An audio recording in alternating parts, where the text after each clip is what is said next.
Welcome to the Enneagram 2.0 podcast. I'm Beatrice Chesnut. And I'm Uranio Paes. And today we're talking about movies and TV shows and the characters we see in them and what their Enneagram types might be. Fun. I'm looking forward to this, but you know better, about this theme.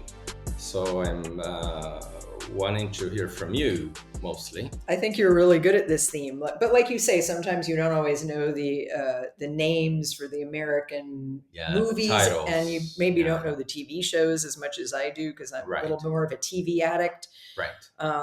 And I do think it's a kind of a golden age of television in the last years because of, technology and so much content. And so, I think it'll be fun to talk about our ideas. We may not always be right. It's just our theories and our sense of what certain characters' types might be, as a way of both kind of learning about the types, exploring different possibilities, and we're playing with it. This isn't so serious, like we need to have an argument about it. But we're expressing some of our ideas, and hopefully you'll find that interesting and maybe a way to broaden our concept about what these types look like through using examples in popular films and TV shows. It's a way of learning about the 9 types while having fun, but also I think we'll make some indirect statements here when potentially we say things that we disagree with some other teachers or schools that say that a certain movie displays another type. Yeah, it could be a little controversial, but hopefully not that much, because for most of these cases, some of these cases, we're talking about fictional characters, and a few of them, like from documentaries and movies about people who actually exist or existed, there may be some maybe more interesting things to say, partly because they're from reality. But I do think that the fictional characters we see in novels and TV shows and movies, we can tell sometimes when a really good character is drawn because we can see the Enneagram type. And so that sometimes makes something even more interesting to watch. But fictional is also valid because art imitates, life imitates art. I think it was Oscar Wilde who said that, but I'm not sure. Yeah. And and again, it's yet another interesting way of learning. Yeah. So how are we doing this? So we'll just we'll go type by type and just kind of mention some characters that we think might exemplify the types. And we're not talking much about subtypes here, right? We're going to talk mainly about the main types. We'll leave the subtypes for you to ponder. We do a subtypes course like we did in September, where we use film clips and show those examples and maybe go of subtypes in that course. But in here, we'll focus on the 9 types only. Right, because I think the intention with the subtypes course is both to teach about what the subtypes look like, the 27 subtypes based on which instinctual focus is the strongest in people. But for this, we'll be staying at the level of type mostly. And just want to say that have seen different movies that cover different subtypes of one type is a great way of learning about subtypes. Right. In here, we'll focus about type. Yeah. So will we do the normal sequence from 8 to 7 going clockwise on the circle? I think so. Yeah, let's do. So what would be a good type 8 character on a nice movie? Well, so from thinking about movies, and again, I've been involved in this project for a long time, because when I first started teaching the subtypes, after I learned the approach that we use that comes directly from Claudio Naranjo, that we learned from him in 2004, which again, I've said many times, really revolutionized my understanding of the subtypes, because I had never heard them described with as much clarity and depth as he described them in 2004 at a conference in the United States. So after that, I really went on a mission of learning the subtypes and trying to help people understand them, and also confirm with people, like describe them, present them, and see what people thought. And at that moment, because other people were doing different approaches to the subtypes, I couldn't really use narrative panels, the way we like to use when we do an introductory Enneagram workshop, because some people had their subtypes wrong according to the Naranjo approach. And the Naranjo approach, I think, brought more clarity for people. But in that time, I used film clips because it was the only way I could say, hey, what about this type being different than this type being different than this type, even though they're all the same type, through movie characters. So that's when I sort of started this project. So some of these are kind of old, but we've been trying to update and continue our sort of listing out.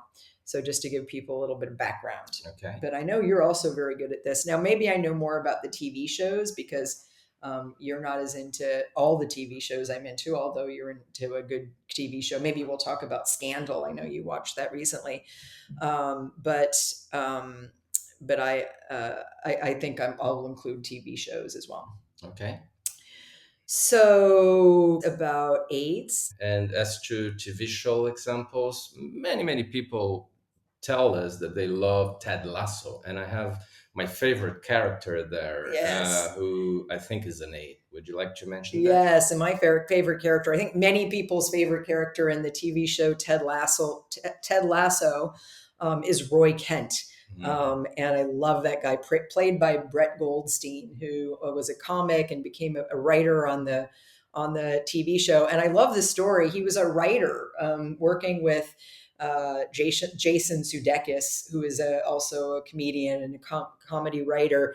And Jason Sudeikis, of course, plays Ted Lasso, the titular character. But Roy Kent was a writer, and Brett Goldstein is a writer on the show, and they were looking for someone to play Roy Kent. And then Roy Kent actually created a video that he showed his fellow writers and said, I think I'm this guy. I think I'm Roy Kent. And he put himself forward to be the character, and he is fantastic. Although in interviews, it doesn't seem to be an 8 in real life. Yeah, he's probably not an 8 in real life, but man, he does a good job of it in that. And he's such a clear 8 and a really lovable 8, I think, too. A really, really good example. Beautiful. Shall we move on to type 9? Yeah. Go ahead. Before you say a movie that I believe you're going to say, I think that Jack Nicholson in the cinema industry played a few exceptional type 9 roles. Yeah. Although I think that in real life he's probably an 8. Would you like to mention any movie that he played a good 9? Sure. And before I say that, I want to say something that some people may have heard of. Our former colleague Judith Searle. Yes. We were on the board of directors of the International Enneagram Association with Judith many years ago. She was a really high quality Enneagram teacher based in Los Angeles, and a really beautiful example of probably a social one, but definitely a type 1. And she used to teach a course that was really fascinating about film and TV characters, mainly film characters and their types. And she had a hypothesis, and I'll put it forward as a hypothesis. She may have called it more than that, but she used to do a course where she would show film clips and TV clips. One of the ways I got this idea. And her idea was that the best portrayals of Enneagram types and characters in movie and TV were when the actor, was playing either their own type or a connected type, right? And she knew Anthony Hopkins personally and knew that he was a 4. And he knew that too.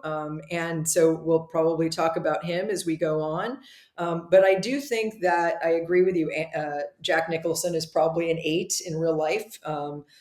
And I think he played many different characters. And when I think of the characters he played, I often think they were probably either 8s, 9s, or 7s. When I think of the really, the big, the things that remained really, really popular, although he did play a 1.